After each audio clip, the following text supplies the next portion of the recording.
என் அன்பின் பிள்ளையே, இன்று இந்த பிரபஞ்சம் உன்னை தேர்ந்தெடுக்கின்றது. ஆம், இதை கேட்டுக்கொண்டிருக்கும் உன்னைதான் இந்த பிரபஞ்சம் இன்று தேர்ந்தெடுத்திருக்கின்றது. உனக்கு இந்த பிரபஞ்சம் சொல்ல நினைக்கும் சில முக்கியமான விஷயங்களை அதன் சார்பாக நான் உன்னிடம் கொண்டு வந்து சேர்த்திருக்கின்றேன். முழுவதுமாக கவனமாக கேள். இந்த வார்த்தைகளும் இந்த செய்திகளும் உனக்கே உனக்கானது. நம்பிக்கை. உன் மனதில் பல குழப்பங்களுக்கு விடை தரும் விதமாகவும், உனக்கான வரங்களை, உனக்கான நல்ல நேரங்களை உனக்கு குறிப்பிட்டு சொல்வதற்காகவும் இன்று நான் வந்துள்ளேன். ஆம் செல்லமே, உனக்கான நல்ல நேரம்தான் இப்பொழுது பிறந்துள்ளது. சில வரங்களை உன் மனம் நிறைய கொடுப்பதற்கு நான் தயாராக இருக்கின்றேன். அதற்கு முன்னால் உன் மனதில் இருக்கும் சில குழப்பங்களுக்கு விடை தர வேண்டும். உன் மனதை நான் தெளிவாக்க வேண்டும். எதற்காக இவ்வாறெல்லாம் நடக்கின்றது, என்னதான் நான் பாவம் செய்து விட்டேன் என்று அல்லும் பகலும் நீ அழுது கொண்டிருப்பதை பார்த்து கொண்டுதான் இருக்கின்றேன். முதலில் மனதை தெளிவாக வைத்துக்கொள். எதற்காக நடக்கின்றது என்பதை புரிந்து கொள்ள வேண்டும் என்று அலைப்பாழ்ந்து கொண்டிருக்கின்றாய் அல்லவா? இதோ சொல்கின்றேன் செல்லமே, சற்று பொறுமையாகவும் நிதானமாகவும் கேள். உன் கர்மாவை பற்றி எல்லாம் சமீப காலமாக கவலைப்பட்டு கொண்டிருக்கின்றாய். முதலில் கர்மா என்றால் என்ன, அது எவ்வாறு உன் வாழ்க்கையில் வேலை செய்கின்றது, அது எவ்வாறு உனக்கே திரும்ப வருகின்ற என்பதை புரிந்து கொள். நீ என்னவெல்லாம் செய்திருக்கின்றாய், முன்ஜென்ம பலன்கள் என்ன என்பதையெல்லாம் நீ தாராளமாக தெரிந்து கொள். உன் வாழ்வில் நடக்கும் சில நிகழ்வுகளுக்கும் எதிர்மறையான செயல்களுக்கும் காரணங்களை தேடிக்கொண்டிருக்கின்றாய். புரிந்து கொள். எல்லாவற்றிற்கும் காரணம் தேடாதே. ஏனெனில் எல்லா நிகழ்வுகளும் உன் அறிவுக்கு உடனே புரியும் அளவிற்கு இந்த பிரபஞ்சம் அமைப்பதில்லை. நான் என்ன தவறு செய்து விட்டேன், என் மனதால் கூட யாருக்கும் தீயதை நினைத்ததில்லையே, எதற்காக எனக்கு இந்த தண்டனை என்று கேட்கின்றாய். கேள் செல்லமே, சில விஷயங்கள் நடப்பது இன்றைய நாளுக்காக அல்ல. உன் கடந்த கர்மாவின் தொடர்ச்சியாக சில விஷயங்கள் ஏன் நடந்தது என்று புரியாது. ஏனென்றால் கர்மாவின் விளைவுகள் நேராக வந்து நிற்காது. சில சமயம், சில நேரம் அது மனிதர்களின் முகத்தில், சூழ்நிலைகளின் வடிவத்தில், இழப்புகளின் வழியில் வெளிப்படும். அப்போது ஏன் என்ற கேள்விற்கு இந்த பிரபஞ்சம் பதில் சொல்லாது.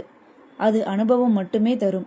ஏனென்றால் எல்லாவற்றிற்கும் உனக்கு பதில் தெரிந்துவிட்டால், எல்லாவற்றிற்கும் உனக்கு காரணங்கள் தெரிந்துவிட்டால், அதனால் எந்த பலனும் பயனும் உனக்கு ஏற்பட போவதில்லை. ஏன் என்ற கேள்வி உன்னுள் இருக்கும் வரைதான் நீ இன்னும் வலிமையான மனிதனாக மாறிக்கொண்டே இருப்பாய். எதற்காக என்று நீ காரணங்களை தேடிக்கொண்டிருக்கும் வரைதான் அதை எதிர்த்து நின்று போராடுவாய். இந்த பிரபஞ்சம் ஒருபொழுதும் உன்னை பலகீனப்படுத்த எண்ணாது. உன்னை பலப்படுத்துவதற்காகத்தான் இத்தனையும் நிகழ்ந்து கொண்டிருக்கின்றது. ஏனெனில் கர்மா உன்னை தண்டிக்க வருவதில்லை, திருத்த வருவது. பிரபஞ்சம் உன்னை உடைக்க வருவதில்லை, உன்னை அடுத்த நிலைக்கு கொண்டு போக அழுத்தம் தருகின்றது. உன்னை உன் கர்ம பலன்களால் செதுக்கிக் கொண்டே வருகின்றது. இந்த பிரபஞ்சம் ஒவ்வொரு நாளும் இந்த வழிகளை என்னால் தாங்கிக் கொள்ள முடியவில்லை, இந்த சோதனைகளை இதோடு நிறுத்திக்கொள், இதற்கு மேல் எனக்கு தாங்க முடியாது என்று கதறுகின்றாய் அல்லவா? ஆனால் நீ தாங்கும் ஒவ்வொரு வழியும் உன் கர்மாவின் சுத்திகரிப்பு. நீ கடக்கும் ஒவ்வொரு சோதனையும் பிரபஞ்சம் உன்னை நம்புவதற்கான அடையாளம். உன்னை சுற்றி உன் வாழ்வில் நடக்கும் அத்தனை நிகழ்வுகளும் இந்த பிரபஞ்சம் நிகழ்த்துவதே. இதற்கான காரணம், நீ இந்த பிரபஞ்சத்தால் தேர்ந்தெடுக்கப்பட்டிருக்கின்றாய். உனக்கான சோதனைகள் வரும் பொழுதெல்லாம் இந்த பிரபஞ்சம் உன்னை தயார்படுத்தி கொண்டிருக்கின்றது. ஏன், எதற்கு, எனக்காக என்ற உன் கேள்விகளுக்கு அப்பாற்பட்டு நிற்பது உன் மன வலிமை. எந்த காரணமும் தெரியாமல் நீ போராடிக்கொண்டே இருக்கின்றாய். ஆனால் ஒரு நாள் இந்த போராட்டங்களில் இருந்தெல்லாம் நீ வெற்றி பெற்று வெற்றி வாகை சூடப் போகின்றாய். அதற்கும் இந்த பிரபஞ்சம் உனக்கு உறுதுணையாகத்தான் நிற்கப் போகின்றது. ஒரு சில வினாக்களை விட்டுவிட்டு ஒரு சில நிகழ்வுகளை மறந்துவிடு. நடந்தவை நடந்தவையாகவே இருக்கட்டும். கடந்து போனவை கடந்தே போகட்டும். நிறைய யோசித்து கொண்டே இருக்காதே. நடக்கும் இந்த நிகழ்வை மட்டும் யோசித்து வழிநடத்து. உன் எதிர்காலத்தை பற்றியான சிந்தனைகள் ஒரு புறம் இருக்கட்டும். ஆனால் நிகழ்காலத்தில் இப்பொழுது உன் மன நிம்மதிக்கும் உன் மன சந்தோஷத்திற்குமான வழிகளை மட்டும் தேடு. இன்றைய நாள், இன்றைய பொழுது, இந்த கணம் எவ்வாறு சந்தோஷமாக கழிக்க முடியுமோ அதை மட்டும் தேடிச் செல். உன் எதிர்காலம் தானாகவே நன்றாக அமையும். எல்லாவற்றிற்கும் காரணங்களை தேடிக்கொண்டே இருந்து உன் வாழ்நாட்களின் பொக்கிஷ நேரங்களை இழந்து விடாதே. எல்லாமும் புரிந்த நாட்களில் நீ ஒன்றுமே கற்றுக்கொள்ள மாட்டாய். புரியாமல் தங்கிய நாளில்தான் உன்னுள் எழும் இந்த கேள்விகளும் உன்னுள் எழும் இந்த தேடல்களினாலும் தான் உன் ஆன்மா வலிமையாகும். இதுதான் கர்மாவின் நீதி. இதுதான் பிரபஞ்சத்தின் மௌன மொழி. ஆம் செல்லமே, கர்மா என்பது வானத்தில் எழுதப்பட்ட விதி அல்ல. நீ தினமும் எடுக்கும் சிறு சிறு முடிவுகளின் சேர்க்கையே ஆகும். நேர்மையாக நடந்தால், உண்மையாக இருந்துவிட்டால், அற வழியில் நடந்துவிட்டால் உடனே எல்லாம் சரியாகிவிடாது. ஆனால் மக்கள் உன்னை நம்ப ஆரம்பிப்பார்கள். அந்த நம்பிக்கையே காலப்போக்கில் வாய்ப்பாக மாறும். இதுதான் கர்மாவின் யதார்த்தம். நீ எப்பொழுதும் ஒரு நேர்மையான ஆளாக நடந்து கொண்டே இருந்தால் அதற்கான பலன் நிச்சயமாக ஒரு நாள் உன்னை வந்து சேரும். ஆனால் இன்று நான் நேர்மையாக நடந்துவிட்டேன், நாளை எனக்கானது என்னை வந்து சேர வேண்டும் என்று எதிர்பார்ப்பதில் எந்தவித நியாயமும் இல்லை. உன்னுடைய பழைய கர்மாக்கள் எல்லாம் கழிந்து கொண்டே இருக்கின்றது. இப்பொழுது நீ இந்த செயல்களுக்கான பலன்கள் உன் எதிர்காலத்தில் உன்னை வந்து சேரும். அதுவரை நீ காத்து கொண்டுதான் இருக்க வேண்டும். எந்த ஜென்மத்து கர்மாக்களையோ இப்பொழுது நீ அனுபவிக்கின்றாய் அல்லவா? அதுபோன்றுதான் இந்த நன்மைகளும் நிச்சயமாக ஒரு நாள் உன்னை வந்து சேரும். நீ நன்மைகளே செய்து நல்ல வழியில் நடந்து கொண்டிருக்கும் பொழுது உன்னை சுற்றி ஒரு மதிப்பு உயர்ந்து கொண்டே இருக்கும். அதனை உணர்ந்தாலும் சரி, உணராவிட்டாலும் சரி, உன் மீதான மதிப்பு உயர்ந்து கொண்டே இருக்கும். அதுவே யாருக்கும் தெரியாமலோ கூட ஒரு தவறு செய்துவிட்டால் உடனே உறவுகள் உடையும். உன் மதிப்பு படிப்படியாக குறையும். உனக்கான வாய்ப்புகள் மெதுவாக மூடப்படும். இதுதான் கர்மா அமைதியாக செய்யும் வேலை. இந்த பிரபஞ்ச சக்தி என்பது வெறும் மாயை அல்ல. நீ உலகத்திடம் எப்படி நடந்து கொள்கின்றாயோ அதே விதமாக உலகம் உனக்கு பதில் சொல்வதே அது.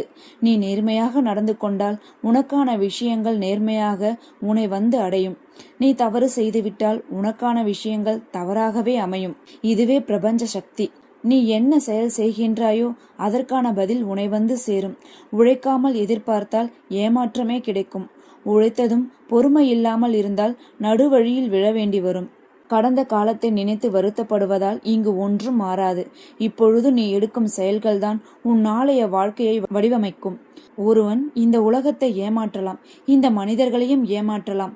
ஆனால் இந்த பிரபஞ்சத்தையும் அவனுடைய கர்மாக்களையும் ஏமாற்றவே முடியாது. அதே போன்றுதான் நீ செய்யும் நன்மைகள் இந்த உலகத்திற்கு புரியாமல் இருக்கலாம். உன் நண்பர்களுக்கோ உறவினர்களுக்கோ அதை பற்றி எதுவும் தெரியாமலும் இருக்கலாம். நீ நல்லவன் என்று உன்னால் நிரூபிக்க முடியாமலும் கூட இருக்கலாம். நான் அனைவருக்கும் நன்மைகளே செய்தேனே, ஆனால் அதற்கான பலன்கள் எங்குமே எனக்கு கிடைக்கவில்லையே என்று நீ புலம்பிக் கொண்டும் இருக்கலாம். ஒன்றை புரிந்து கொள், இந்த கர்மாவும் இந்த பிரபஞ்சமும் ஒரு நாளும் தவறாக கணக்கிடாது. ஒருவருடைய செயலை ஒரு நாளும் விடுபட்டு எண்ணிவிடாது.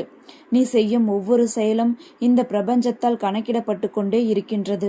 எந்த செயலும் பிரபஞ்சத்தின் விழிகளிலிருந்து விலகுவதில்லை.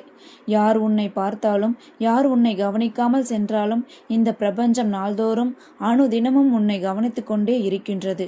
நீ செய்யும் எல்லா செயலுக்குமான கணக்கு அங்கு கணக்கிடப்பட்டு கொண்டே இருக்கின்றது.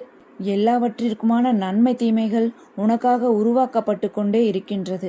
நிச்சயமாக நீ விரும்பினாலும் விரும்பாவிட்டாலும் ஒரு நாளில் எல்லாம் உன்னை வந்து சேரத்தான் போகின்றது. இதுதான் உண்மை. இதுதான் கர்மா. இந்த பிரபஞ்ச சக்தி இவ்வாறுதான் செயல்படும். இப்பொழுது சொல், உனக்கான நல்ல காரியங்களை நீ செய்து கொண்டே இருக்கின்றாய். யாருக்கும் எந்த தீங்கும் நீ நினைப்பதில்லை. இவ்வாறான ஒரு மேன்மைமிக்க செயல்களை செய்து கொண்டிருக்கும் உனக்கு நன்மைகள் விளையாமல் போகுமா? இந்த பிரபஞ்சம் உன்னை கைவிட்டு விடுமா? சலித்து போகாதே செல்லமே. சகலமும் ஒரு நாள் மாறும். உனக்கான நேர காலங்கள் உன்னை தேடி வரும்.